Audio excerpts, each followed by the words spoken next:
everyone. So today we're going to be starting off chapter 4 with pretty much a kind of a review of certain aspects of phase chemistry. So this chapter we're going to be talking a lot about the various phases of chemical species. So we're going to move away from our simple gas species and on towards liquids and solids. But mostly we're going to be spending a lot of time on when one phase will become another. So in order to do this, one of the things we have to watch out for is terminology. Because it turns out that physical chemistry specifically has a lot of very unique terminology when talking about with phases and phase transitions. So some of these may look like phrases that are used in common parlance or even other branches of chemistry. They're going to have very specific meanings when we use them. So a good thing to start with is pretty much the center of this chapter, talking about states. So state is one that we brought up before. So again, it's going to specify a species that has a certain precise set of physical properties. So if all the physical properties of a substance are identical, the two substances are said to be in the same state. And again, we define these by our state variables. So these are the ones that we've been defining a lot through thermodynamics. Pressure, volume, temperature being classic, but also things like moles, molar volume, entropy, molar entropy, all of those big sets of variables we've been talking about. Most of these are state variables. And again, most of our state variables are also going to form some sort of state functions because again, they only depend upon the current or initial and final states that we're talking about. The next one is also one that people tend to misuse a lot, and that's going to be phases.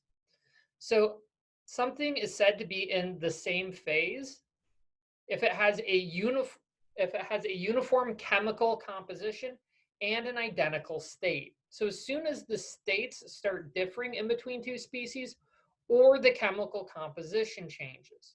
And it's the fact that both of these have to be identical that essentially adds in the little hiccup when we're talking about phases.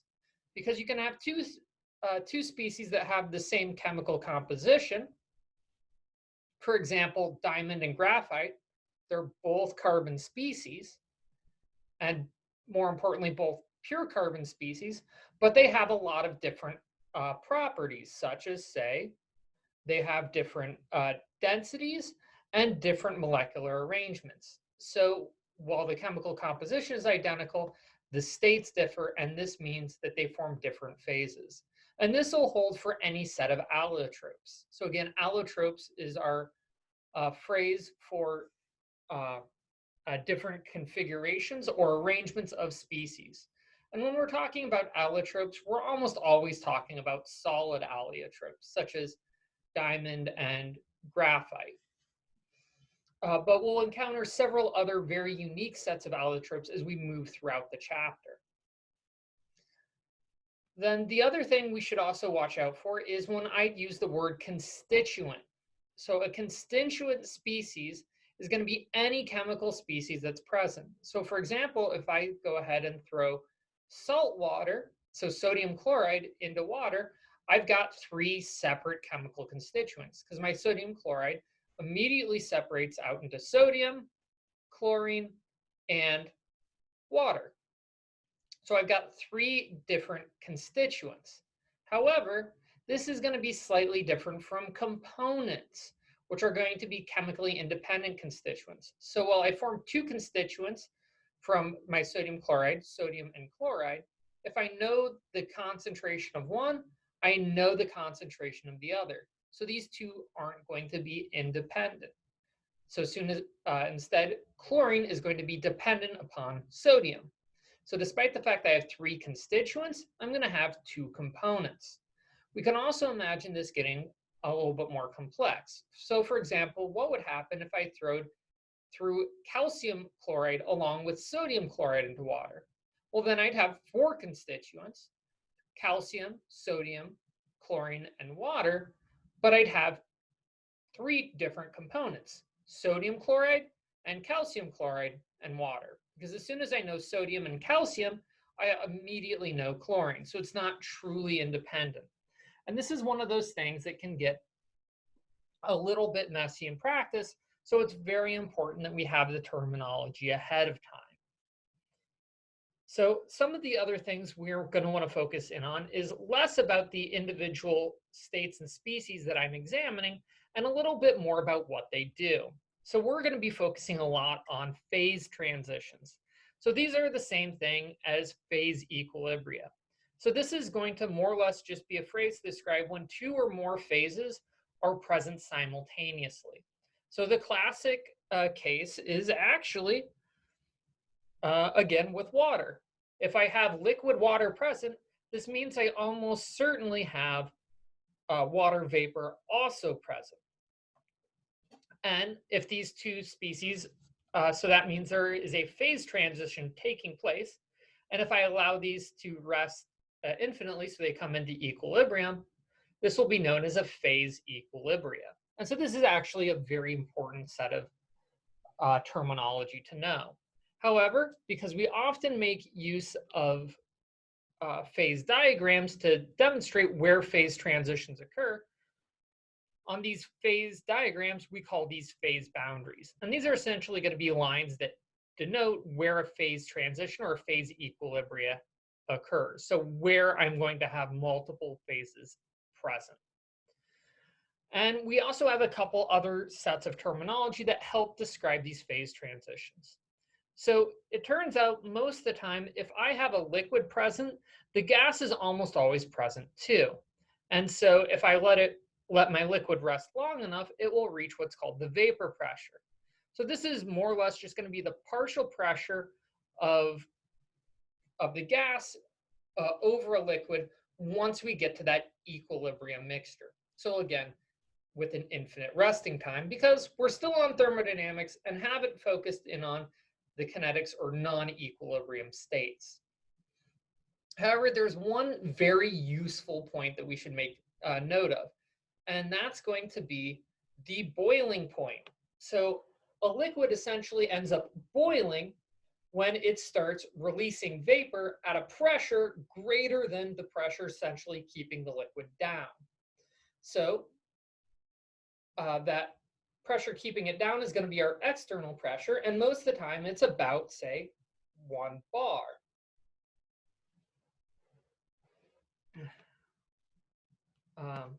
It's about 1 bar. And at a pressure, say if the vapor pressure starts exceeding that 1 bar, then what I'm doing is I'm generating gas inside my liquid that's going to push the liquid up, and this is where boiling occurs. So the temperature at which that first happens, so when the vapor pressure equals 1 bar or 1 atm, if I'm using standard ambient temperature and pressure or standard ambient conditions, is going to be our boiling point. And this is one of those things that's very important is to denote when I'm talking about a standard boiling point of 1 bar or a normal boiling point of 1 atm, because these will give us slightly different different temperatures, very slightly different boiling points. And it's worth noting that the boiling point can actually change significantly as I move to different conditions. So for example, if I look at, say, the normal boiling point, so that's 1 atm of pressure, then my boiling point's at 100 degrees C. However, let's say I go way up into the Rockies. So I want to go ahead and make bread up in Colorado Springs. Well, up in the Rockies, it turns out my atmospheric pressure drops down to 0.82 atm. And when I do this, it turns out that that actually lowers the boiling point of water down to about 95 degrees C. And it turns out that that's enough that there's a reason why you can find cookbooks exclusively for high altitude conditions, because that is going to significantly change things like cook times, as you're going to have to give yourself a little bit longer for everything to cook, as it's not going to be quite as hot. So again, things that you should watch out for in real good practice. However, it's important to note that a phase transition in between a liquid and a gas isn't our only kind of phase transition. We also have a phase transition in between solids and liquids. So this gives our melting point or our freezing temperature, also known as the temperature of fusion, because it turns out we don't have enough phrases. And so this is essentially going to be the temperature at which a substance melts. And it's worth noting, by convention, we're almost always talking about when it melts under 1 bar of external pressure. Because it turns out that this pressure too will actually be, this temperature too will actually be sensitive to the pressure conditions that we're working under. And then finally, in our sets of terminology, we have 2 extra very important points that are really going to help define a species. And these are the critical temperature and pressure. So we've already seen this before when talking about gases. So this is going to be essentially that temperature at which a gas is at equilibrium with both its liquid and its supercritical state. And this is a great reference point because since I have 3 different phases in equilibrium, it's defined by a single point. And this makes it a great, as we've seen previously, this makes it a great reference point when talking about gases. However, there's also an additional point which can really help define our liquids, gases, and solids, and that's the triple point. So triple point is when a liquid, a solid, and a gas are all in equilibrium with each other. And so this is a great reference point when trying to figure out where our other phase transitions occur. And again, we can really illustrate the importance of these triple points by making use of something called the phase rule. So a phase rule essentially is going to be a way of telling us about how much freedom a substance or a set of substances have. So we describe essentially the freedom of a species to move around in essentially temperature, pressure, and volume space by talking about its variance. So the variance is, again, the number of state variables that I can change independently. So we've seen this, say, for a gas, where I can go ahead and change the pressure and change the pressure independently, and then the temperature and volume will change accordingly. Or I can change the pressure and the temperature both independently, and then I'll figure out the volume. So we've played around with this idea of variance, but never exactly the phrase. Well, it turns out that the number of degrees of freedom or variance we have is going to be dictated by the number of components present in a system and the number of phases present. So if I have more components, I'm going to have more variance. If I have more phases, well, this is actually going to constrain the number of degrees of freedom I have. So if I look at a system where I say have pure water vapor, so I have one component, one phase, and plus this 2, I have 2 degrees of variance.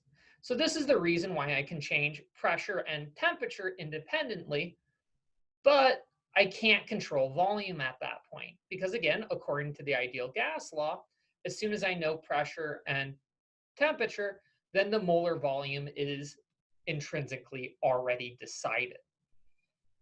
So this is going to be true for all species. If I have a pure species and a single phase, it's going to have 2 degrees of freedom it can move about in. But what, say, happens if I have, if I know that I have liquid water and water vapor both present? Well, at that point, I still have one component, but now I've got 2 phases. And that means that I'm only going to have a variance of 1. So if I know that I have liquid and water vapor in equilibrium, then it turns out as soon as I know the temperature of the system, I also know the vapor pressure of the system. It's already been decided. And if I say I'm at my triple point, where I have solid, liquid, and gas all present, I still have one component and 3 phases now. So this gives me a variance of 0, which means that I have no control over where that triple point occurs. It is literally a point. It's no longer a line, or it's no longer a free two-dimensional space. And so this is actually a fairly useful rule when we're looking at our single component systems. However, it's going to become a lot more useful next chapter when we're talking about multi-component systems, where I'm looking at mixtures, because then this will greatly help me figuring out how many degrees of freedom I have to move about in. And we'll spend a lot more time with the phase rule later. However, one of the things I kind of want to finish up with today is talking about one of the fun applications of the phase rule, which is our good old friend, the phase diagram. So you may have seen some of the phase diagrams in, say, high school or even general chemistry, where it's going to dictate under what temperature and pressure conditions a gas will occur, a solid will occur, or a liquid will occur. And most importantly, where all of our phase transitions end up occurring as well. So this, for example, is our phase diagram of CO2, which is fairly helpful, as CO2 as a gas is toxic, as a solid, it's a great coolant, and as a liquid, it's actually under fairly restricted conditions. And as a supercritical fluid, it acts as dry cleaning agent, because who doesn't love